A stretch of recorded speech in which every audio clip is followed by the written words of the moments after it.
வெடிக்கணுமா, பட்டாசா சிரிக்கணுமா, bad bad பட்டாம்பூச்சி நாட்டா கடிக்கணுமா, நல்லதெல்லாம் கேட்கணுமா, நேச் நேச் பட்டாம்பூச்சி கூட்டு புழுக்களையும் குரலாலே நினைக்கணுமா, கூல் கூல் பட்டாம்பூச்சி. நீங்கள் கேட்டுக்கொண்டிருப்பது பட்டாம்பூச்சி எஃப்எம். இது பட்டாம்பூச்சி கிச்சன். கிச்சன் அப்படின்னு இது பெண்களுக்கான நிகழ்ச்சி அப்படின்னு நினைக்கிறீங்களா? அதுதாங்க இல்ல. ஆண்கள், பெண்கள், குழந்தைகள், பெரியவர்கள் அப்படின்னு எல்லாருக்கும் பொதுவான நிகழ்ச்சி.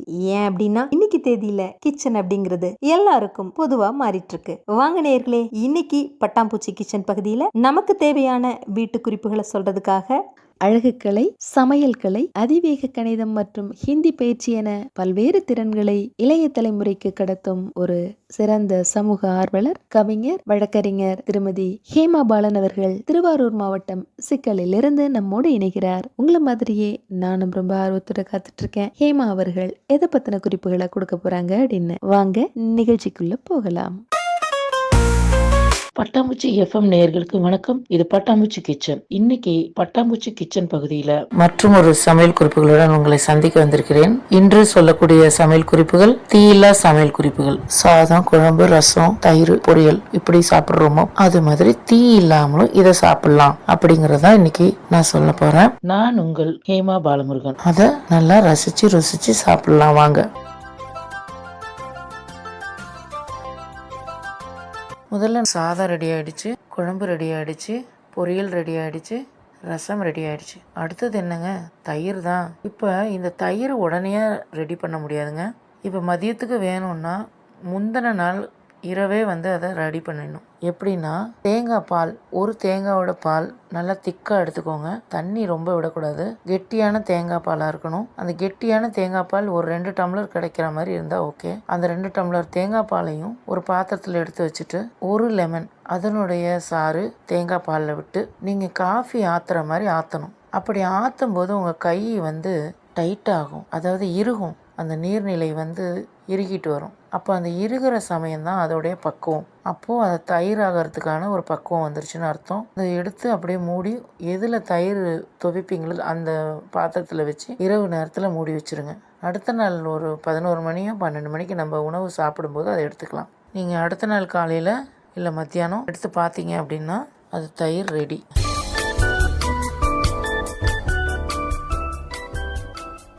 சரி, இதெல்லாம் ஓகேங்க. இப்போ ஒரு பானம் வேணுமே. சரி, உங்கள் வீட்டில் பின்னாடி தோட்டத்தில் செம்பருத்தி பூ இருக்கும். செம்பருத்தி பூவெல்லாம் கீழே விழுந்து வேஸ்ட்டாக தான் போகுது. நாம் அதை பயன்படுத்துகிறதே இல்லை. ஒன்று சாமிக்கு போடுவோம், இல்லைன்னா அது காஞ்சி தான் போகும். அது எவ்வளோ பெரிய மருத்துவ குணம் உள்ள பூ தெரியுங்களா? அதை யாரும் பயன்படுத்துறதில்ல. அதனால் நாம் என்ன பண்ணுறோன்னா, செம்பருத்தி பூவை எடுத்துகிட்டு ஒரு ஆளுக்கு 3 பூ கரெக்டாக இருக்குங்க. அந்த அளவு மாதிரி பார்த்துக்கோங்க. அதில் 3 பூவை எடுத்துகிட்டு உள்ள மகரந்த இது இருக்கும், அதை எடுத்துடணும். பின்னாடி அந்த பச்சை கலரில் ஒரு தண்டு உடையது அதை எடுத்துடணும். அதையெல்லாம் நீக்கிட்டு அலசிட்டு அதை மிக்சியில் போட்டு அடிங்க. அடிச்சுட்டு வடிகட்டிடுங்க.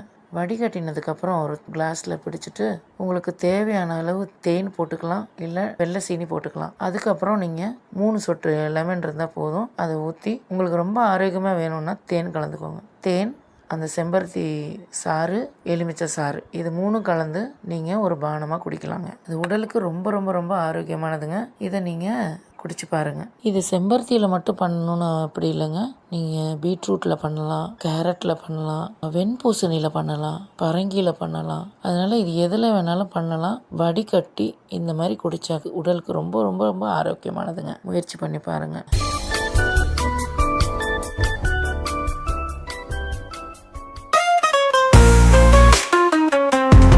கலை, இலக்கியம், சமூகம் சார்ந்து நீங்கள் நடத்தும் அல்லது பங்கு பெறும் உங்கள் விழாக்களை உலகெங்கும் கொண்டு சேர்க்க வேண்டுமா? நீங்கள் செய்ய வேண்டியது ஒன்றே ஒன்றுதான். உங்கள் அழைப்புதலை பட்டாம்பூச்சி தண்டோரா பகுதிக்கு அனுப்பி வையுங்கள். மிக மிக குறைந்த கட்டணத்தில் உங்கள் விழாக்களை அரங்கு நிறைந்த விழாக்களாக ஆக்கிக் கொள்ளுங்கள். அகிலமெங்கும் சரகடிக்கட்டும் உங்கள் அழைப்புதல் அன்னை தமிழோடு. இது கலை, இலக்கியம், சமூகம் என கடைக்கொடி மக்களுக்காய் சிறையடிக்கும் ஒரு கலக்கல் எஃப்எம். எல்லாம் சரிங்க.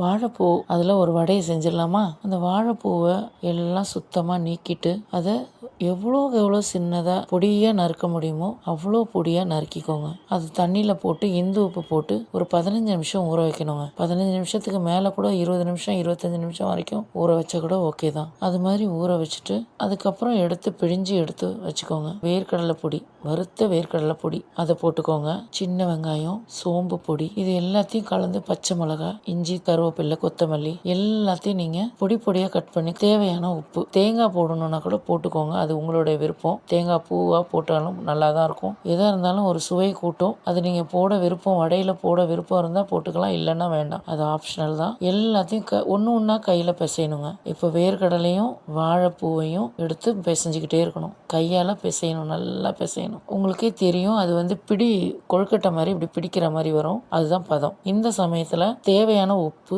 அந்த கருவேப்பிலை, கொத்தமல்லி, சின்ன வெங்காயம், சோம்புத்தூள், மஞ்சத்தூள், சீரகத்தூள், பெப்பர் தூள், இது எல்லாத்தையும் போட்டு நல்லா பிரட்டிக்கிட்டு இதுக்கப்புறம் நீங்கள் வடை மாதிரி உருண்டை பிடிச்சி வடை எப்படி தட்டுவோமோ அது மாதிரி தட்டிக்கலாம். அவ்வளோதான், வடை ரெடிங்க. சரி நேயர்களே, இன்றைக்கு உங்களிடத்திலிருந்து விடைபெறுவது ஹேமா பாலமுருகன். மற்றும் ஒரு குறிப்போடு உங்களை சந்திக்கிறேன். நன்றி, வணக்கம். நேயர்களே, நீங்கள் இதுவரை கேட்டது பட்டாம்பூச்சி கிச்சன். இந்த நிகழ்ச்சியை உங்களுக்கு வழங்கியவர் வழக்கறிஞர் திருமதி ஹேமா பாலன் அவர்கள். தொடர்ந்து இணைந்திருங்கள். மீண்டும் இதுபோல் இன்னும் ஒரு நிகழ்ச்சியில் சந்திக்கலாம். இது ஒரு பட்டாம்பூச்சி எஃப்எம் தயாரிப்பு.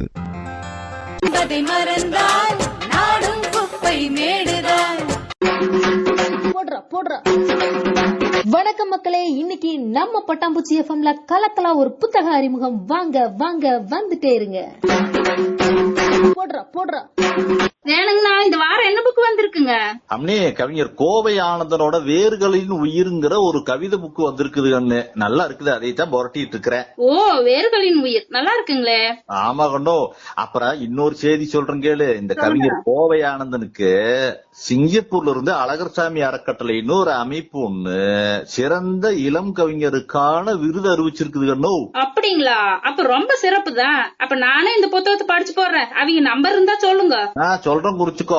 சொல்லுங்க. 90 03 67 70 02 அம்னி. நானும் ஒருக்கா சொல்றேன், சரியான்னு பாத்துக்கோங்க.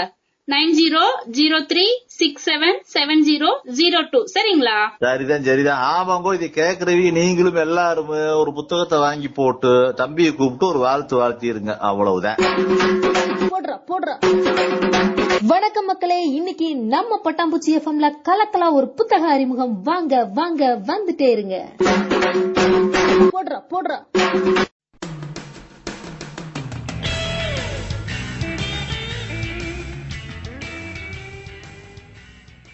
நீங்கள் கேட்டுக்கொண்டிருப்பது பட்டாம்பூச்சி எஃப்எம். இது உங்களை பரவசமாக்கும் எஃப்எம். கேட்டால் சலிக்காது, கேட்க திகட்டாது.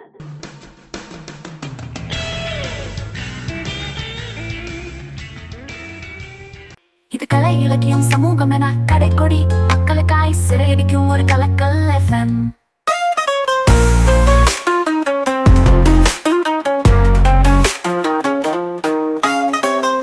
இது கலை, இலக்கியம், சமூகம் என கடைக்கோடி மக்களுக்காய் சிறையடிக்கும் ஒரு கலக்கல் எஃப்எம்.